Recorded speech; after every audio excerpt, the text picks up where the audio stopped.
I did hitchhike from Karlsruhe to, my bicycle, by the way, was not fit for further travel. Did make it to Frankfurt, went to the New Zealandian consulate in Frankfurt. They told me nothing like that exists, no such immigration scheme. As a matter of fact, they took all the information from me, and perhaps my trip eventually resulted in the fact that the agent was caught and tried. What happened to him then, I don't know. I wasn't interested in finding out. Anyway, I was on the way back, again, hitchhiking from Frankfurt south, back to Karlsruhe to join my wife and somehow get back to the refugee camp in Nuremberg. But by that time I was so much of a tramp that nobody would give me a ride. I also rode on bricks, sand, vegetables, and trucks, so I wasn't shaved. Anyway,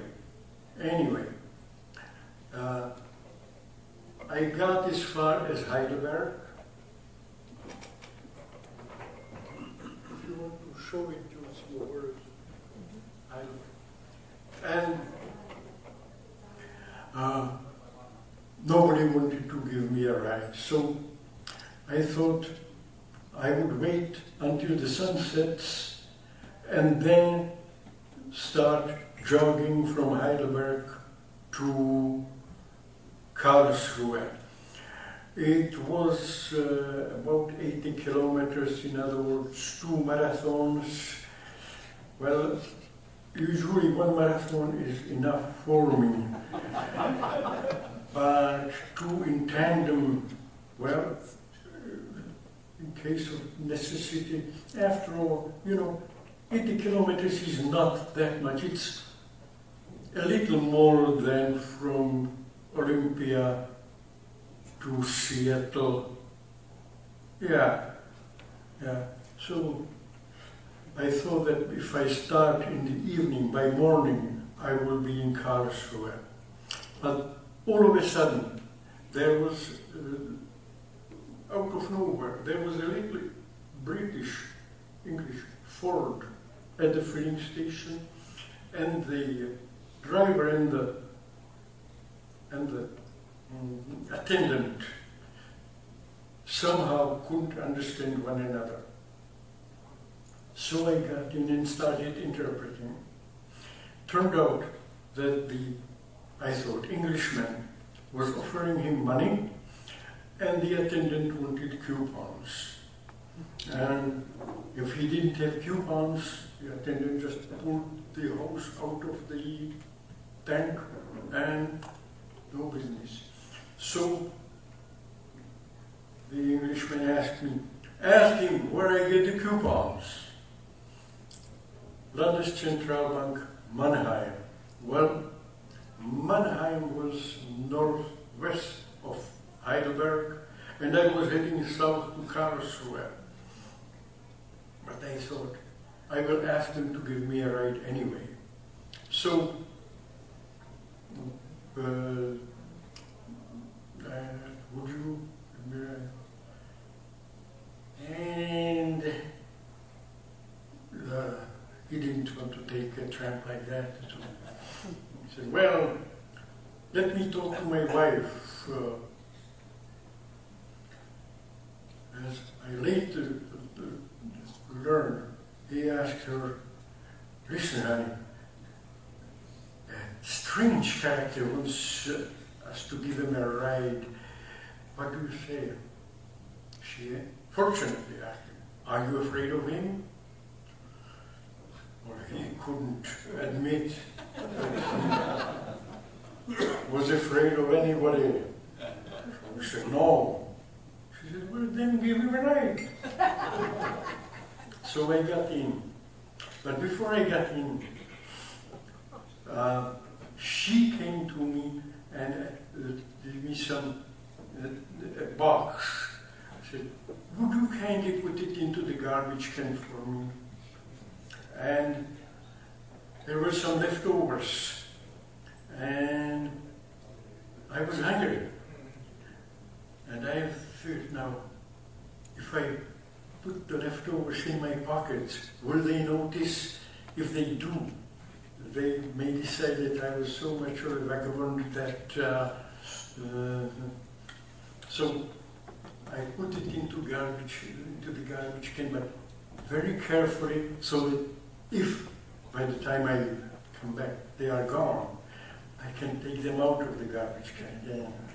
They were coming in. Well, I turned around and here they were.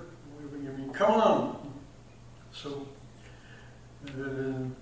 those goodies are still there as far as I know. I hopped into the car and we were heading for Mannheim. And they asked me, how come that you still need coupons 5 years after the end of the war? I'm sorry, sir, I don't know, I am not a German. So where are you? What? So I told him that I was Czech, and immediately the atmosphere changed. They were very well informed about the political events in Czechoslovakia, about the communist takeover. They knew the names of the prominent people, so they wanted the inside story. Well, with my very elementary English, I tried to tell him what happened. And in the meantime, we forgot the name of the bank to which we were heading. And instead of going to Landeszentralbank, do you have Landeszentralbank? Yeah, that's the main entrance to the bank. We came to Landwirtschaftliche Bank, and there was a good-looking blonde teller told us, sorry, you are at the wrong place. You have to go out and to the right and so on, and follow the streetcar and second traffic light to the left. But hurry up, it's 4 minutes to 4, and they close at 4 o'clock. Well, this Englishman charged toward the car, and I happened to get a bright idea. I told the teller, would you please call them and tell them that we are coming? Yes, I will. Can we depend on it? Yes, you can. So I came to the car. He already was racing the engine. I told him, calm down. Everything is taken care of. I told the girl to call there. I will never describe the smile that I got. It was something like, you know, is that the kind of a tramp you are? Anyway, we got to the bank. The bank was closed, but in the door was a clerk already waiting for us. There was some signatures, and we were on the way. And from that instant, they were no longer interested in what happened in Czechoslovakia, but what happened to me. I told him about my wife. So, and what do you do next? To him, go back to the camp. There is, yeah. And I said, I've heard that Belgium accepts coal miners. I did some coal mining earlier, so I thought perhaps we would get there, and to Belgium we could ride our bikes. We didn't even need money for the train ticket. And then he says, how about the United States?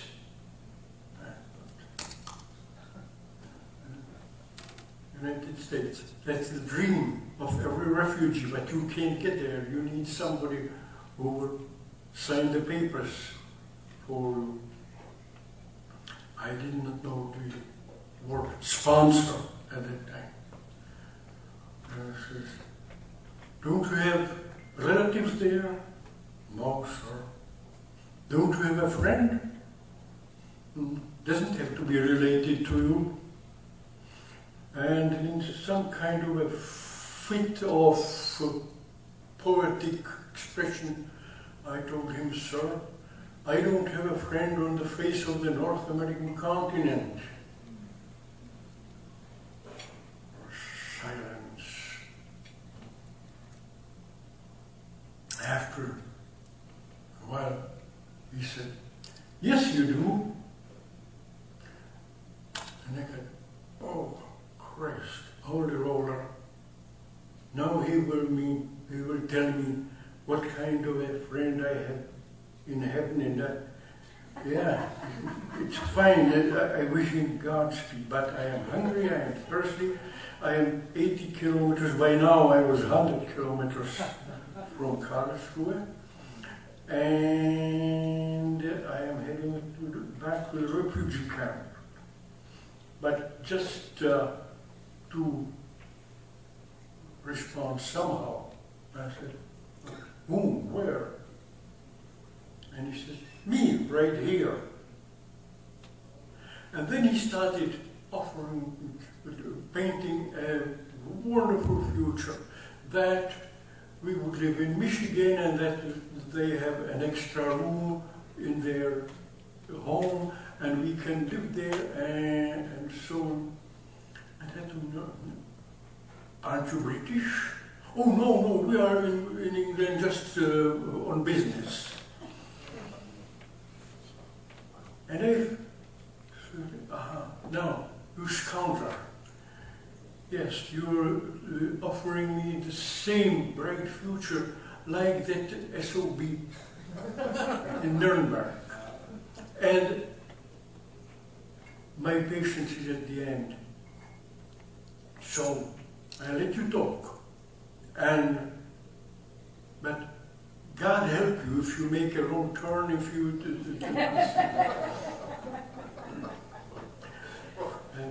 Well, we probably, I guess the key, obviously we don't realize how fortunate we have it. I think you're willing to stay on, right? I mean, as far as willing to stay on, if there's any additional questions. I am retired. Well, what we might do is just finish off this portion of the meeting. I know some folks still have to take off, and then hopefully, I guess what we need to do is schedule, where's Jim Larson, a second program have you pick a number here, and then we'll read, this is a raffle.